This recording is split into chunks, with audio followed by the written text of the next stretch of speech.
ഓം ശ്രീകൃഷ്ണാർപ്പണമസ്തു. എല്ലാവർക്കും നമസ്കാരം. ഫെയിൽ എന്നതിൻ്റെ ഫുൾ ഫോം എന്താണ്? First attempt in learning. No, NO, next opportunity. End, effort never dies. ഇത് മൂന്നും നെഗറ്റീവ് വാക്കുകളാണ് അല്ലേ? ഫെയിൽ ആയാലും നോ, എൻഡ് എന്നീ നെഗറ്റീവ് വാക്കുകളെ എത്ര പോസിറ്റീവായിട്ട് മാറ്റാൻ കഴിയുന്നു?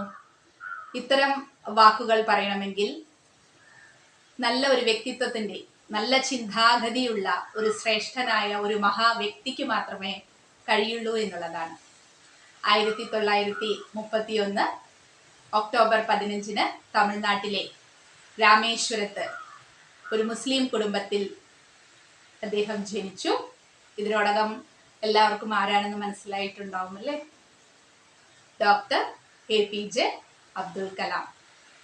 ബഹിരാകാശ എഞ്ചിനീയറിംഗ് കഴിഞ്ഞതിന് ശേഷം DRDO, defence research development organisation, ISRO, Indian space research organisation എന്നീ ഗവേഷണ സ്ഥാപനങ്ങളിൽ ഉന്നത പദവി അദ്ദേഹം അലങ്കരിച്ചു എന്നുള്ളതാണ്.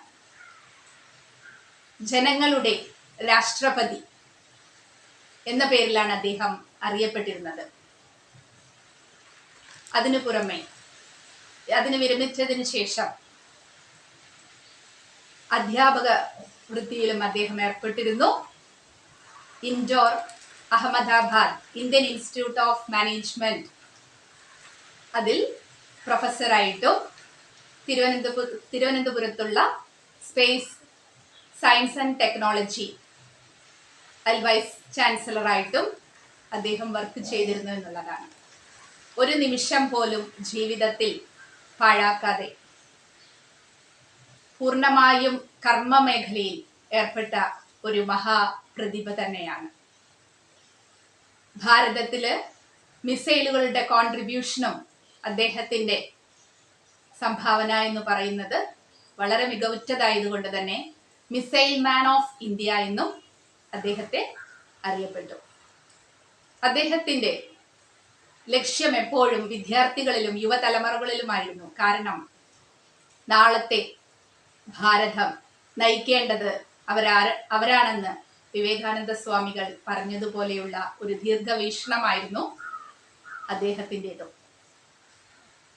2020 ഇന്ത്യ എന്ന ഒരു ബുക്കിൽ അദ്ദേഹം അവർക്ക് വേണ്ട ഗൈഡ് ലൈൻസുകൾ, യുവതലമുറയ്ക്ക് വേണ്ട ഗൈഡ് ലൈൻസുകൾ വളരെ വ്യക്തമായി പരാമർശിക്കുന്നുണ്ട്. അഗ്നിച്ചിറകുകൾ എന്ന അദ്ദേഹത്തിന്റെ പുസ്തകവും വളരെ പ്രസിദ്ധി നേടിയതാണ്. മോട്ടിവേഷന് ഏറ്റവും ഒരു ഉത്തമ ഉദാഹരണമായി നമുക്ക് ആ ബുക്ക് വായിക്കാവുന്നതാണ്. നിരവധി മേഖലകളിൽ അദ്ദേഹം പ്രവർത്തിച്ചു കൊണ്ടിരുന്നു.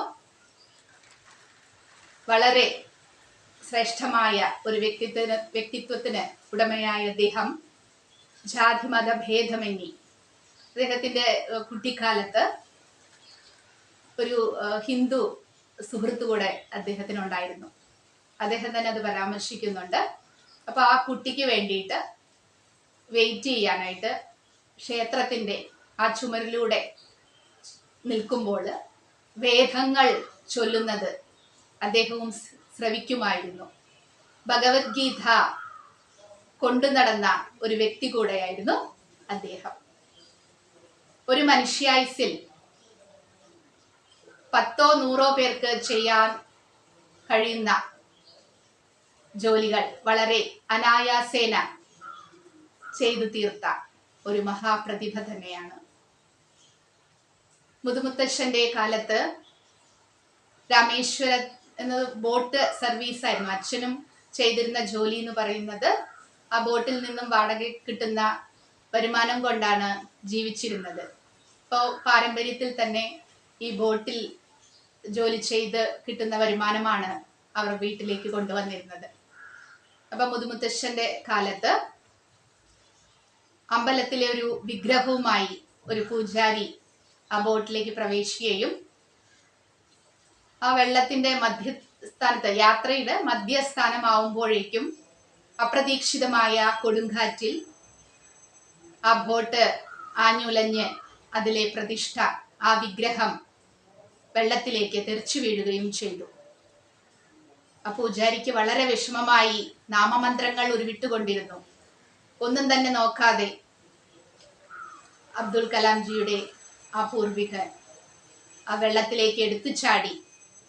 സ്വന്തം ജീവൻ കൂടെ പണയം വെച്ചുകൊണ്ടാണ് ആ മുത്തച്ഛൻ ആ വിഗ്രഹത്തെ വെള്ളത്തിൽ നിന്നും എടുത്ത് തിരിച്ചു ബോട്ടിലേക്ക് കൊണ്ടുവന്നത്. അപ്പോൾ ആ പൂജാരിയുടെ സന്തോഷത്തിന് അതിരില്ലാതെയായിരുന്നു. അവർ പറഞ്ഞത് ഇങ്ങനെയാണ്: നിങ്ങളുടെ കുടുംബത്തിൽ ഒരു പ്രസിദ്ധനായ ഒരാൾ ജനിക്കുകയും ലോക പ്രശസ്തി നേടുകയും ചെയ്യുമെന്ന് അനുഗ്രഹിച്ചു. ആ അനുഗ്രഹമായിരിക്കാം ഡോക്ടർ APJ അബ്ദുൽ കലാം എന്ന ആ മഹാപ്രതിഭ നമുക്ക് ലഭിച്ചത് എന്ന് തോന്നുവാണ്. ആ വ്യക്തിത്വത്തിനെ നമിച്ചുകൊണ്ട് നാം ജ്യോതിഷത്തിലേക്ക്. ബുധന്റെ കർമ്മമേഖലയുമായാണ്.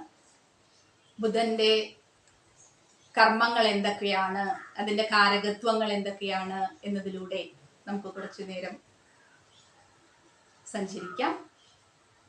ബുധന്റെ നിറം പച്ചയാണെന്ന് പറഞ്ഞിട്ടുണ്ടായിരുന്നു.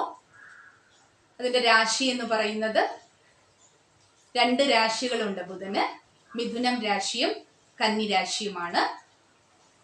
അതിന്റെ കാരകത്വത്തിൽ പറഞ്ഞിരുന്ന കമ്മ്യൂണിക്കേഷൻ, സംസാരം, വളരെ സോഫ്റ്റ് ആയിട്ട് നല്ല രീതിയിൽ സംസാരിക്കാൻ മിഥുനം രാശി ലഗ്ന ജാതക്കാർക്ക് ഉണ്ടാവും എന്നുള്ളതാണ്. കന്നിയാവുമ്പോൾ ബുദ്ധിവൈഭവമാണ്. അപ്പോൾ കന്നി രാശിയായിട്ടോ ലഗ്നമായിട്ടോ വരികയാണെങ്കിൽ ബുദ്ധിവൈഭവം, അതീവ ബുദ്ധിശാലി എന്ന് പറയുന്നതിൽ തർക്കമില്ല. രാശിയാവുമ്പോൾ ഒരു 50% റിസൾട്ടും ലഗ്നമാവുമ്പോൾ മുഴുവൻ റിസൾട്ടും ലഭിക്കുമെന്നുള്ളതാണ്. മിഥുന രാശി ബുധന്റെ ആയതുകൊണ്ട് ധാരാളം തമാശകൾ പറയുവാനും ആ ഹ്യൂമർ സെൻസ് എന്ന് പറഞ്ഞതുണ്ടല്ലോ, അത് വളരെ കൂടുതലായിരിക്കും ഇവർക്ക്. ഒന്നുകിൽ അവർക്ക് പറയാൻ കഴിയും, ഇല്ലെങ്കിൽ അത് കേട്ട് രസിക്കാൻ കഴിയും എന്നുള്ളതാണ്.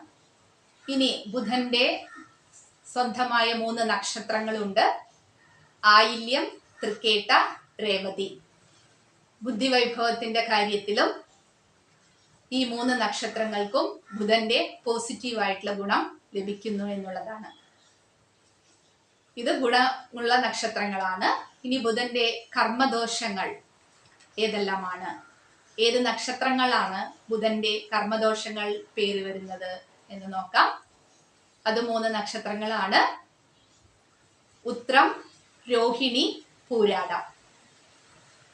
രണ്ടും കൂടെ സംശയം ഉണ്ടാവരുത്. ബുധന്റെ സ്വന്തം നക്ഷത്രങ്ങളിൽ പോസിറ്റീവ് ഗുണങ്ങളും കർമ്മദോഷങ്ങളിൽ പെടുന്നത്, നാം DNA അസ്ട്രോളജി എന്ന് പറയുന്നത് കർമ്മദോഷത്തെയാണ്.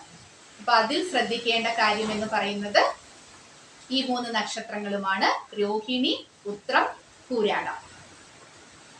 ഈ ബുധനായതുകൊണ്ട് 2 സവിശേഷതകളാണ് ഇതിൽ പറയാനുള്ളത്. അതിന്റെ പോസിറ്റീവ് വശങ്ങളും ഈ കർമ്മദോഷങ്ങളിൽ പെടുകയാണെങ്കിലും ഇതിന്റെ പോസിറ്റീവ് വശങ്ങളും നെഗറ്റീവ് വശങ്ങളും അതിൽ തന്നെ ഉണ്ട് എന്നുള്ളതാണ്. അപ്പൊ ഈ 3 നക്ഷത്രങ്ങളിലാണ് ഒരാൾ ജനിക്കുന്നത് എങ്കിൽ എങ്ങനെ മനസ്സിലാക്കാം അവർക്ക് ബുധൻ പോസിറ്റീവ് ആണോ നെഗറ്റീവ് ആണോ എന്ന്? വളരെ അനായാസേന മനസ്സിലാക്കാൻ കഴിയുന്നതാണ്. 2 കാര്യം മാത്രം ശ്രദ്ധിച്ചാൽ മതി. അവർക്ക് നല്ല ഓർമ്മശക്തി ഉണ്ടോ എന്ന് പരിശോധിക്കുക. രണ്ടാമതായി ഗണിതം, മാത്സ് എന്നത് അനായാസേന കൈകാര്യം ചെയ്യുന്ന ഒരു വ്യക്തിയാണോ എന്ന് ശ്രദ്ധിക്കുക. ഇത് രണ്ടും യെസ് എന്നാണെങ്കിൽ അവർക്ക് ബുധൻ പോസിറ്റീവായോ, ഇത് രണ്ടും അവർക്ക് വഴങ്ങുന്നില്ലെങ്കിൽ ബുധൻ അവർക്ക് നെഗറ്റീവുമാണെന്ന് മനസ്സിലാക്കാം. കൂടുതൽ വിശദാംശങ്ങളിലേക്ക് നമുക്ക് അടുത്ത വീഡിയോയിൽ കാണാം. നന്ദി, നമസ്കാരം.